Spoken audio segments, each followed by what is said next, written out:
투자자의 관점에서 보면 난이도가 높아졌죠. 주주들에게 굉장히 좋은 관행이나 이런 것들이 뭔가 투하 자본이 늘어나고 자기 자본이 무거워지고 네. 여기서 더 많은 이익을 벌어줘야 되는 거니까 의심할 수도 있지만 주주들에겐 좋았는데 네. 지금은 좀 약간 반대의 모습이 나타나고 있는 거 아닌가 하는 생각입니다.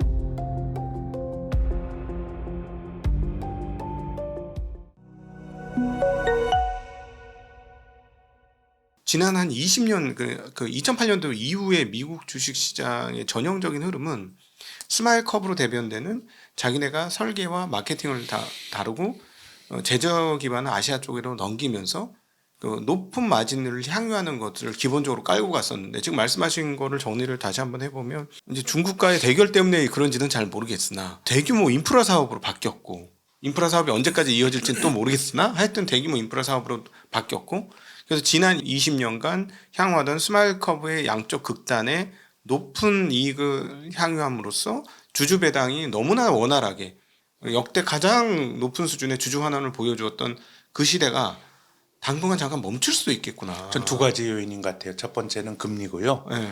예컨대 빚까지 내서 자사주를 샀던 주주하는 과잉의 회사들, 네. S&P 500 지수 속한 500개 중에서 그 자산보다 부채가 큰 아까 말씀드렸던 맥도날드나 스타벅스처럼 자기 자본이 없는 회사가 31개나 돼요. 네. 이런 회사들은 지금은 이제 이자율이 높아지게 되면 빚내서 자사주를 사는 행위가 재무적으로 하기가 힘들어지는 거고요. 네. 또 이제 두 번째는 이제 투자 사이클로 접어든 거고, 이거는 뭐 이게 나쁘다라고 말하는 건 아니에요. 사실 저는 모르겠어요. 다만 자본을 극단적으로 줄이면서 자본 효율성을 유지했던 거에서 투하 자본이 늘어나니까 네. 이제 엄청나게 많이 벌어야 네. ROE가 이제 유지가 되는 쪽으로 가는 거기 때문에 뭐 좋다 나쁘다 이렇게 말씀드린 건 아닌데, 주주 환원은 제 생각에는 이자율만 보고도 지금 과잉 주주 환원 어느 정도 완화가 될 가능성이 높은 거고, 또 이제 투자는 뭐 그만큼 투자에 더 벌면 되죠. 네. 근데 저는 거기에 대한 통찰은 없지만 조금 적게 벌어도 자기 자본 효율성이 유지가 되는 건데, 버핏의 관점에서 보면 지금 이런 주식들은 참 투자하기 이제 좀 만만치 않네 생각할 것 같아요. 아니 지금 트럼프가 하고 있는 마가라는 시스템도 따져보면 제조부이잖아요. 네. 미국의 어떤 제조 기반의 재확립, 그래서 어떤 글로벌 패권을 유지하겠다 하는 건데, 말씀하신 거 보면 전부 인프라네. 지금 이게 마가도 전부 인프라가 있어야 되는 거고, 뭐 예를 들어 뭐 마스카처럼 우리나라가 가서 일부 자본을 대고 기술을 대고 하는 것도 있고, 뭐 2차 전지 회사들이 가서 공장 짓고 자동차 회사들이 가서 공장 짓고 하는 것도 있지만, 아니 그걸 어떻게 외부 자본으로 다 할 수가 있겠어요. 그건 네. 불가능한 일이고. 그래서 전체적으로 이제 미국이 지금까지 나타났던 미국의 그 자본주의, 네. 주주들에게만 좋은 자본주의를 비판하는 시각도 있었어요. 네. 예를 들어서 어떤 기업이 그 자기가 활동하는 공동체에 기여하는 거는요, 고용이고 네. 일종의 총량이에요. 매출이 늘어나고 네. 거기 수반이 돼서 비용도 같이 늘어나고, 그러면 비용이 는다라고 하는 거는 기업이 누군가에게 지급자로서 그렇죠. 노동자의 임금을 주고 그 가정이 먹고 살게 해주는 거고, 또 원자재를 사게 되면 납품업자들의 소득을 만들어 주는 거예요. 네. 그래서 기본적으로 어떤 기업이 그 사회 공동체에 기여하는 기여의 총량은 네. 매출을 늘리고 비용도 같이 늘어나고 이익도 늘어나는, 어떻게 보면 총량의 개념이 이 사회에 기여하는 거거든요. 네, 그렇죠. 근데 지금 미국 기업들이 번 거보다 자사주를 더 많이 사. 자사주 사서 EPS가 늘어나는 것과 그 기업이 세상에 기여하는 것과 무슨 관계가 있어요? 그렇죠. 그 단기 순이익은 그냥 있는 거예요. 근데 발행 주식수를 줄이면서 EPS가 주당 효율이 높아지니까 주주들에겐 좋죠.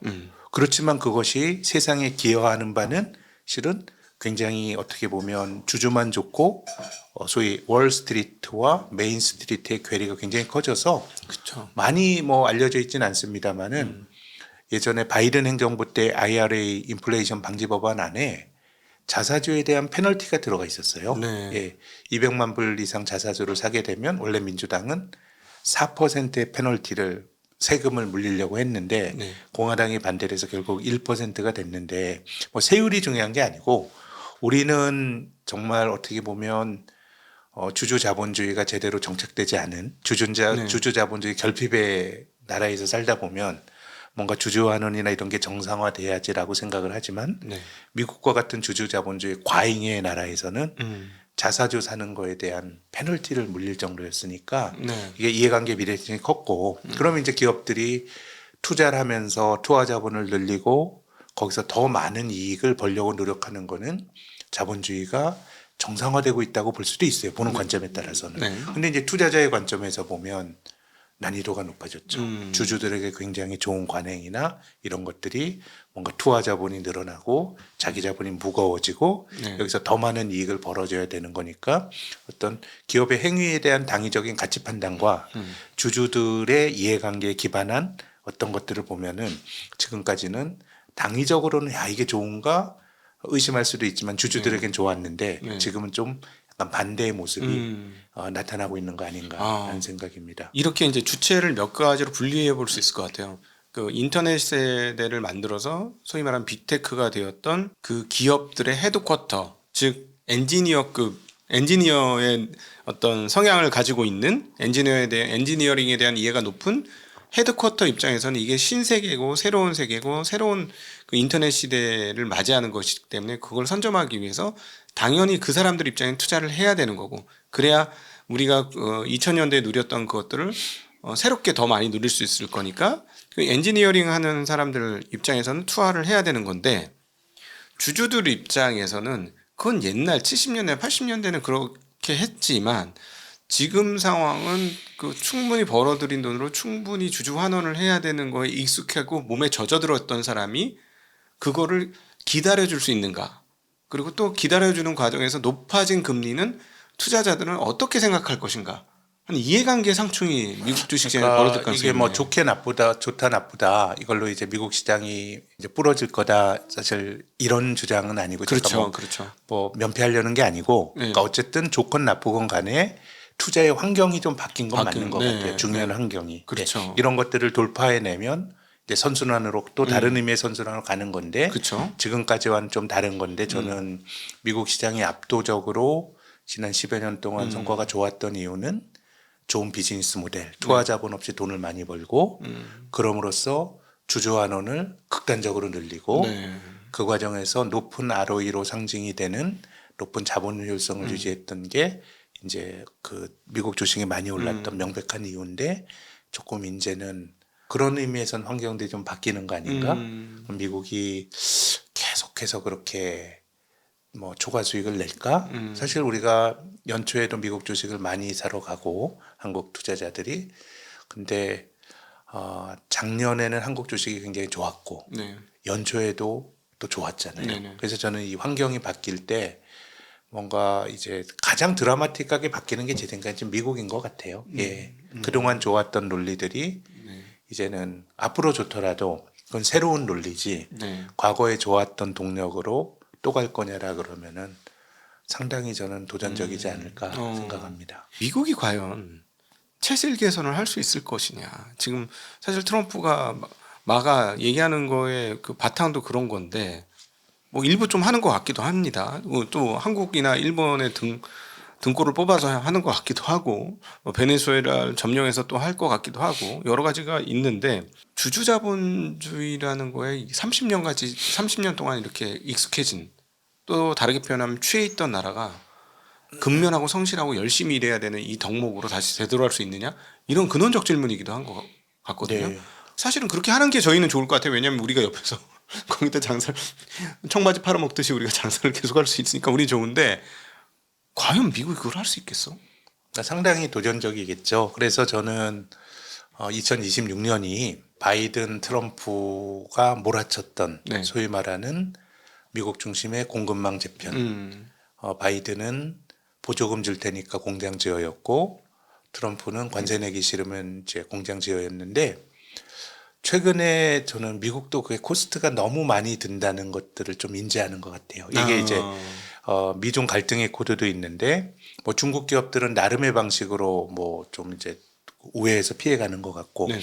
그래서 작년도 그 연말 즈음에 굉장히 인상 깊게 그 읽었던 아티클이 뭐 많이 거론도 됐지만 미국의 국가안보 전략이죠. 11월에 나왔던 걸 보면 네. 중국에 대한 적대성이 거의 다 사라져버렸어요. 그러니까 중국은 적대 이건 만악의 근원이었는데 네. 중국은 뭐 본질적인 어떤 그 우호적인 관계로 가고 뭐 이러기야 뭐 하겠습니까? 근데 아주 극단적인 표현이 사라지고 어떻게 보면 관리해야 될 경쟁자 뭐 이런 정도인 것 같고 오히려 뭐 이 아메리카 대륙에 대한 얘기들이 많이 나와서 그래서 11월에 국가안보 전략이 나왔을 때도 이제 정치학자들이 이제 그 예전에 멀로주의 이런 얘기를 했는데 해가 바뀌니까 진짜 막 실천을 해 베네수엘라를 공격하고 네. 그래서 이제 미국 입장에서도 좀 코스트가 좀 너무 많이 드는 거 아닌가 그래서 판 자체가 뭐 그동안에 어떻게 보면 세계화의 역풍이 불었는데 네. 이 역풍이 뭐 이제 끝난다라고 말하기는 어렵지만 네. 굉장히 바람에 세게 불다가 지금은 조금 약해지는 쪽으로 가는 것 같고 근데 이제 제가 말씀드렸던 미국의 이제 투하 자본이 커지고 하는 거는 두 축인 것 같아요. 공급망을 재편하기 위해서 네. 어떻게 보면 많은 사람들의 비판을 딛고 하는 쪽이 하나 있고 또 하나는 AI에 대한 투자는 그거는 뭐 미국 기업들이 어떤 다음 성장 산업에서 헤게몬을 잡기 위해서 자발적으로 하는 거니까 네. 그래서 제 생각에는 이 다른 나라 팔 비틀어서 하는 것들은 조금 뭐 완화 속도가 완화가 될 수 있겠지만은 AI 투자는 기업의 투자가 계속 늘어난다라고 하는 거는 크게 변화는 없을 것 같아요. 예, 올해 정도까지는 이미 뭐 완판이라고 하니까. 네네네. 근데 이제 더 높은 수익성을 네. 예전에 이 닷컴 버블 때도 결국 구글이라고 하는 굉장히 훌륭한 뭐 투자자 입장에서는 훌륭한 기업이 탄생을 했지만 애초에 그 산업이 커갈 때 그 비즈니스 모델은 참 힘든 것 같아요. 누군가가 돈을 내고 써야 되는데 그 당시에는 그래서 뭐 야후라든가 뭐 엠파스라든가 이런 기업들은 가입자당 뭐 가치 평가를 했잖아요. 네네네. 지금 돈을 못 벌지만 가입자가 많아지면 네. 이걸 가지고 결국 뭘해서 돈을 벌 거야라고 했는데 실제로 소비자들의 주머니를 여는 거는 상당히 힘든 일인 것 그렇죠. 같아요. 근데 지금도 역시 제 생각에는 그 인터넷 포털보다는 네. AI가 효능감이 굉장히 높으니까 뭔가 수익 모델로 빨리 갈 수는 있는데 중요한 거는 이제 투자는 인풋 대비 아웃풋의 효율이에요. 그쵸. 너무 인풋으로 투자가 많이 빨려 들어가니까 이제 그런 걱정들을 좀 하는 거죠. 이게 걱정은 기후로 끝날 수 있지만 사실 미래가 잘 된다는 보장을 또 누가 해. 그러니까 맞아. 시장이라고 하는 건 불확실한 미래에 대해서 여러 가지 가능성들을 생각해 보는 건데 너무 투자가 많이 이제 들어가다 보니까 얼마나 벌어야 이 투자가 정당화될 수 있을까에 대한 고민이 시작이 된 거고요. 그렇죠. 예. 지금 뭐 K자형이라고 하는데 그러면은 윗단에 있는 K의 위쪽에 있는 사람들은 상관없겠지만 예를 들어 제미나이라든가 뭐 챗GPT라든가 이런 거 한 달에 3만 원씩 내세요. 이러면은 그 밑에 K 쪽에 있는 사람은 아유 안 쓰고 말지 이렇게 될 가능성이 매우 높은 거잖아요. 따져 보면 그 뭐 여러 가지로 뭐 좀 도전들이 있겠죠. 네네. 또 포털과 다르게 또 이 생성형 그 인공지능이라고 하는 거는 나의 정보가 다른 쪽으로 갈 수도 있으니까 네네. 근본적으로 또 소버린으로 해야 되는 거 아니냐 네. 뭐 이런 얘기들이 이제 나오는 거니까 그래서 우리가 앞서서 이 주식이 이렇게 올라갈지 몰랐던 것처럼 이 세상이라고 하는 거는 단선적으로 가진 않아요. 맞아요. 우리가 챗GPT가 굉장히 뭐 생성형 AI의 헤게모니를 잡았다고 생각했는데 작년 그 서울 즈음에 그 딥시크란 게 나왔고 네. 그렇기 때문에 일단 투하 자본이 많은 거에 대해서는 상당히 좀 이제 도전적인 거예요. 예, 도전적으로 이렇게 많이 들어갔네요. 그럼 경쟁은 이 기업이 계속해서 그렇게 뭐 지금까지는 주주 환원을 생각보다 많이 못 하겠네라는 거는 합리적인 관측이고 네. 그러면 이 노다지에 이 기업들이 결국 위너가 되는 거야? 아니면은 뭐 다른 경쟁자가 생기는 거야? 이렇게 하게 되면은 저는 조금 올해는 저는 인공지능에 대해서도 아마 다른 관점에서는 야, 이렇게 세상이 바뀌고 이 역풍이란 것도 잔파도인데 네. 너 너무 소심해라고 비판하는 분 제 주변에도 있는데요. 네네. 뭐 그것도 받아들이고 뭐 제가 보는 관점에서는 투자자들이 또 직면하게 될 조금 더 어려운 질문들이 또 있을 것 같고 뭐 제 의견은 그렇습니다. 아, 네네. 하나만 더 그 연장선에서 하나만 더 여쭤볼게요. 그 미국이 진짜 외부 아까 중국에 대해서 그냥 경쟁자라고 표현했지 뭐 적대국으로 표현 안 했지 않습니까? 네네. 저는 그걸 한국이 굉장히 빨리 파악한 게 아닌가 싶습니다. 이번에 한중 정상회담 보면 예전 같으면 미국이 이렇게 한국의 행동에 대해서 가만히 있었을까 하는 생각이 들 정도로 네. 상당히 적극적으로 이렇게 화해 무드로 갔지 않습니까? 그래서 미국이 아무 말도 안 하더라고요. 너무 네. 신기하더라고 그게. 예. 그것까지는 속내를 좀 잘 모르겠는데, 근데 아무튼 미국 입장에서도 좀 코스트가 네. 특히 이제 올해 중간 선거를 앞두고 물가가 진짜 중요해요. 네. 미국이 보통 원래 뭐 중간 선거는 집권당의 무덤이기도 하고 약간의 심판자 선거이기도 하지만은 큰 흐름에서 보면 미국이 대체로 대통령들이 연임하거든요. 네네. 연임하는데 연임 못했던 대통령들의 공통점은 다 인플레예요. 네. 카터 70년대 나타났던 하이퍼 인플레 국면에서 정권이 날아갔고요. 또 아버지 부시 대통령 그러니까 88년도 대선에서 이겼는데 90년대 초에 미국이 90년대 전체적으로는 인플레가 생기지 않았지만은 그때 뭐 걸프전 일으키고 해서 물가가 높았어요. 네. 그래서 정권이 날아갔어요. 저는 뭐 바이든이 그 후보가 바뀌긴 했지만 결국 인플레가 정권을 잡아먹거든요. 네. 그래서 우리가 고통지수라는 거를 그 얘기하잖아요. 네네. 실업률과 물가 상승률 합친 게 그 고통지수인데요. 실업률은 내가 돈을 벌지 못하는 리스크고요. 네. 그리고 물가 상승률은 내 돈의 가치가 떨어지는 리스크예요. 나의 구매력이 떨어지는 리스크이기 때문에 트럼프 입장에서도 지금 물가가 너무 높고 우리 9월 달에 조지아주에서 LG 에너지 솔루션과 현대차 이 하청업체 노동자들이 봉변당했잖아요. 네. 뭐 우리나라 이 노동자들이 무슨 멕시칸처럼 이 불법 이주를 하려고 들어갔겠어요. 자기들이 공장 지으라고 닥달하니까 사람은 없고 해서 네. 들어갔는데 봉변당한 거잖아요. 네네. 그래서 지금은 미국의 선의를 가졌다기보다는 자기들이 한참 이제 몰아쳤는데 이게 밸류체인 바꾸려고 하는데 이제 사람 없어. 또 비효율이 초래되면서 물가는 또 높아. 연준이 금리 낮춰도 장기 금리가 잘 안 떨어지고 네. 또 중국은 자기들이 봉쇄한다 그래도 뭔가 자기들의 방식으로 좀 그 봉쇄를 좀 넘어서니까 그렇죠. 먹고 살고 있죠. 그냥. 그래서 전체적으로 보면은 미국이 휘두르는 칼날이 이제 좀 무뎌지지 않을까 네. 올해는 네. 자기들 위해서도 그런 생각이 들고 그래서 뭐 오늘 자주 길게 말씀드릴 건 아니지만 그럼 다시 또 이제는 관세보다는 환율을 통해서 뭔가 무역 수지 적자를 조금 더 완화시키지 않을까. 그래서 네. 달러가 여기서 더 많이 약해지기는 힘들지 않을까까지 생각을 하는데 그거는 뭐 자세히 설명드릴 시간은 부족할 것 같습니다. 네.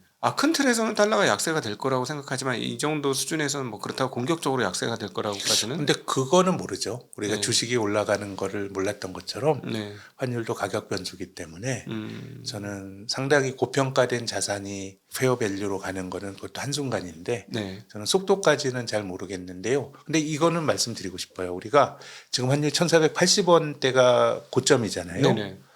근데 최근 1년 동안 환율이 올라가기 직전에 2022년 10월 달에 원달러 환율이 1,440원까지 갔었어요. 네.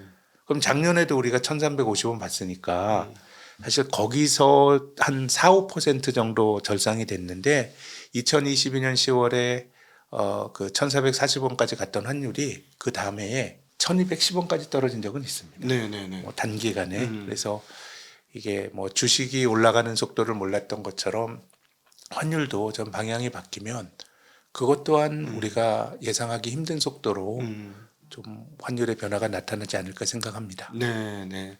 오늘 우리 김학균 센터장님과 함께 좀 색다른 시각으로 지금 시장을 바라보는 우리가 눈을 획득하게 된 게 아닌가 싶습니다. 그러니까 미국을 바라보는 눈도 그동안에 최고의 랠리를 뽑아냈고 그다음 최고의 기술 기업들이 모여져 있고 첨단 기술을 만들어내는 그런 나라도 있지만 이런 나라들이 이자율에 따라서 어떻게 바뀔 수 있으며 투자자의 입장에서 봤을 때 그리고 주주환원이라는 입장에서 봤을 때 어떻게 바뀔 수 있는지 등등에 대해서 이야기해 주시는 대목은 다른 데서 들을 수 없는 그런 아주 깊은 통찰이 있지 않았나 싶습니다. 오늘 귀한 시간 만들어주신 신영증권의 김학균 센터장님께 다시 한번 감사드리고요. 함께해 주신 모든 시청자분들께도 감사 인사드리겠습니다. 인사드립니다. 고맙습니다.